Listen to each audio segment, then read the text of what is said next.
আজকের রেসিপি মাছের ডিমের তরকারি। তার জন্য আমরা এখানে নিয়ে নিয়েছি পেঁয়াজ, আদা, রসুন আর কাঁচা লঙ্কার একটা পেস্ট বানিয়ে নেব। আর দুটো আলুকে এইভাবে কেটে নিয়েছি আর মিক্সিতে মশলার পেস্টটা রেডি করে নিয়েছি। এবার মাছের ডিমের বড়াটা ভাজার জন্য যা যা লাগবে তাই জোগাড় করে নেব। নিয়ে নিয়েছি 1.5 কাপ বেসন, 1 কাপ ময়দা, সামান্য চিনি, হলুদ আর সামান্য লবণ। সমস্ত কিছু ভালো করে মিশিয়ে নিয়ে এইরকম একটা মিশ্রণ তৈরি করব। তারপর কড়াইয়ে দিয়ে দেব সাদা তেল বড়াগুলো ভাজার জন্য। এক এক করে সমস্ত বড়াগুলো ভেজে নেব। তারপর ওই তেলের মধ্যেই দিয়ে দেব সাদা জিরে আর শুকনো লঙ্কা।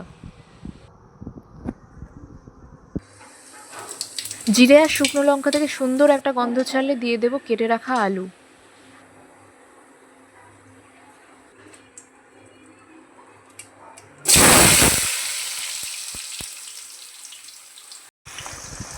কেটে রাখা আলুগুলোর মধ্যে টমেটোটাও একেবারে দিয়ে দেব। লবণ হলুদ দিয়ে দুটোকেই ভালো করে ভেজে নেব। আলু আর টমেটোটাকে লাল করে ভেজে নেব। মাছের ডিমের বড়াগুলো ভাজার সময় না গ্যাসটা কিন্তু লো ফ্লেমে রাখতে হবে বা মিডিয়াম ফ্লেমে। হাই ফ্লেমে রাখলে ভেতরটা কাঁচা থেকে যাবে। আলু আর টমেটোটা ভাজা হয়ে গেছে। এরপর এর মধ্যে দিয়ে দেব মশলার পেস্টটা।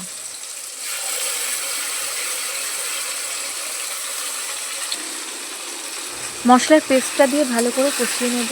তারপর দিয়ে দেব মিক্সি ধোয়া জলটা। তারপরে একে একে গুঁড়ো মশলাগুলো অ্যাড করে দেব।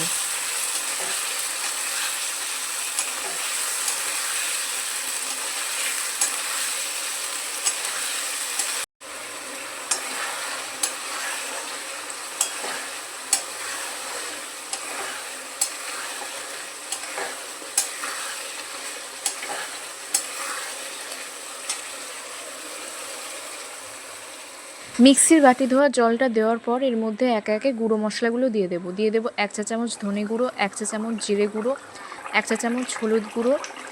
এরপর এটা এইরকমভাবে ফুটতে থাকবে। যখন মশলার তেলটা ছেড়ে যাবে তখন এর মধ্যে দিয়ে দেব ভেজে রাখা মাছের ডিমের বড়াগুলো।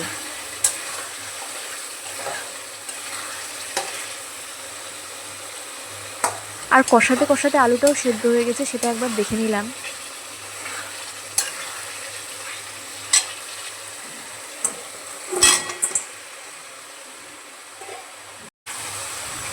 এবার যতটুকু ঝোল রাখবো তার থেকে একটু বেশি পরিমাণেই জল দেবো, কারণ কি এটা বড়ার তরকারি, ঝোলটা অনেকটাই টেনে নেবে। জল দেওয়ার পর সমস্ত কিছুকে ভালো করে মিশিয়ে দিয়ে ফুটতে দেব।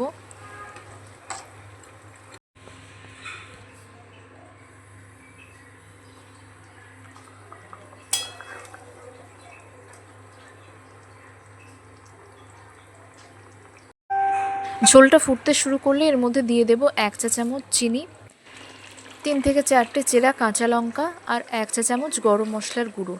গরম মশলার গুঁড়ো দেওয়ার পর গ্যাস বন্ধ করে দিতে হবে, নাহলে কিন্তু ফ্লেভারটা চলে যাবে। ব্যাস, তাহলেই তৈরি আমাদের মাছের ডিমের আলু দিয়ে তরকারি। ভিডিওটি ভালো লাগলে ভিডিওতে একটি লাইক করে দেবেন এবং চ্যানেলটিকে সাবস্ক্রাইব করে পাশে থাকবেন। আর কমেন্ট করে জানাবেন কেমন লাগলো আপনাদের এই ভিডিওটা।